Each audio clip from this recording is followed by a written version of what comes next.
So for this week, we're going to be covering simple distillation for organic chemistry. A few things that you're going to need: make sure you have your round bottom and your 3-neck distillation adapter, as well as your thermometer adapter. And you're also going to have your Liebig condenser. That's the thicker one for distillation. The thinner walled one is the West condenser. We would just use this mainly for refluxing. So use your Liebig condenser. And lastly, we'll have a little spout right here, our little distillation adapter as well. And you can have a graduated cylinder or a beaker underneath that for collecting our fractions. Some little pointers: make sure you always have a clamp on your major glassware bits. One clamp on your condenser. It's okay if this one has plastic, but have a clamp also on your round bottom, preferably with no plastic, and make sure it's just gripping the neck of your round bottom, not half and half on the round bottom and the adapter. And this way, if you have everything secure, and if you're using, instead of a Bunsen burner, a heating mantle, make sure that that is attached to our variac, which is then attached to the wall. To never plug the heating mantle directly into the wall, otherwise we cannot control the heating. If you want to, you can have this part elevated on a ring clamp. That way, if at any point in the experiment you want to cool your solution quicker, or if it gets too hot, this could even be for processes where we're not doing a distillation but maybe a reflux. If you have your heating mantle on a ring clamp and your round bottom is secure, you can then lower your heating mantle part, and that way this allows the round bottom or the reaction here to cool quicker, and you can tear apart the rest of the setup to clean it up toward the end of your experiment as you allow your solution here to cool down. It will take longer if you leave this sitting in the heating mantle, but if you tear it down and leave it secured, this will cool quicker by the end of your experiment. For your thermometer, what you want is the temperature reading part. You want the solution there to be just, the top of it to be just at the bottom of your neck to your 3-neck distillation adapter. That way, for any vapor that comes up here and then gets condensed, you're measuring the temperature of what comes off and is then condensing. Another common error is using a thermometer that does not go within the range that we want. If you are going to be collecting fractions that go above 100 degrees Celsius, you're going to want a thermometer that goes well beyond 100 degrees Celsius. Otherwise, if you want to collect a fraction at say 137 degrees and your thermometer only goes up to 100 degrees, then that thermometer might actually bust during your experiment. So make sure you get a thermometer that's going to cover the range of temperatures that we actually want. For any condenser, you're going to want to have cold water, either from the sink or your fume hood, coming in through the lowest point through your inlet, and then have a tube from your outlet, the higher point, into your sink.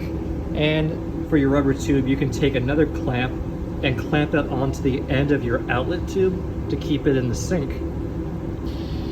Sometimes if we have a round bottom connected to here, to our distillation adapter, you're going to want to have some rubber bands connecting this vacuum port to probably one of the inlet ports, just to keep this glassware secure, unless you want an additional clamp or something to hold the round bottom container, sort of like a ring stand for a heating mantle.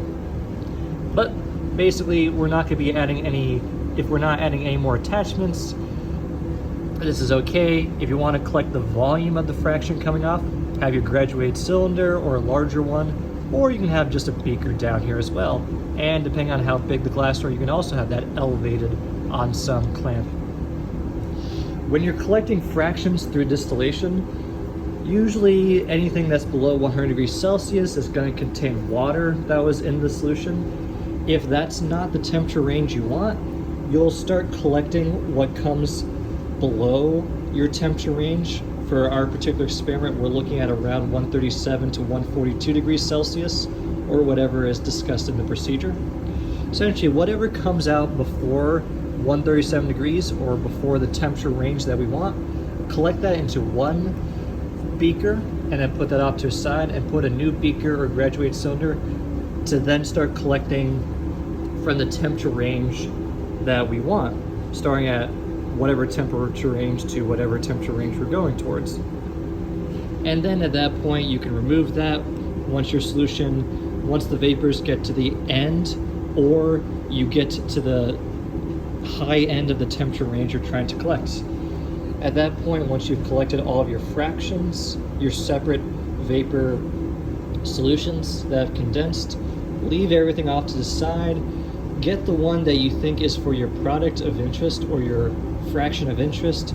We'll do some characterization on that later, but don't throw anything out until the end of the experiment, just in case our product of interest or our fraction of interest might have actually been in some earlier part of our experiment, or an earlier fraction or a later fraction. But as always, if you want this solution to cool quicker, maybe toward the end of your experiment, or if you did a reflux instead and it got overheated, just have this on a ring clamp, lower it down to allow this to cool, and toward the end of your experiment, you can tear apart all the remaining glassware and just clean it off, and then just put it back in your kits.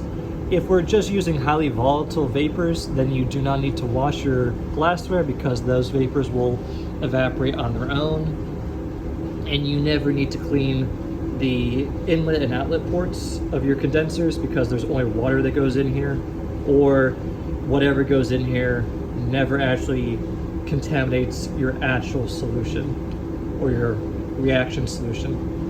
In any case, the rest of this you can either let out to dry if it's a volatile vapor, or just clean it up quickly and then let this cool, and then clean this up, your round bottom, toward the end.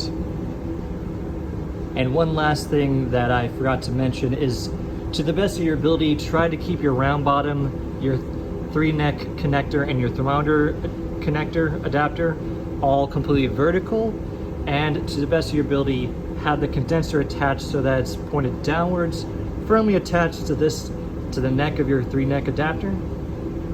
That way, as long as this stays vertical, we're gonna have a nice heating, a proper heating, getting the correct vapors that we want, falling down our condenser, cooling, and then getting into our collection flask toward the end. So lastly, just make sure that your thermometer adapter, 3-neck adapter, and our round bottom are all completely vertical, and we'll take a little finesse to clamp the condenser such that it still fits firmly to our initial vertical setup.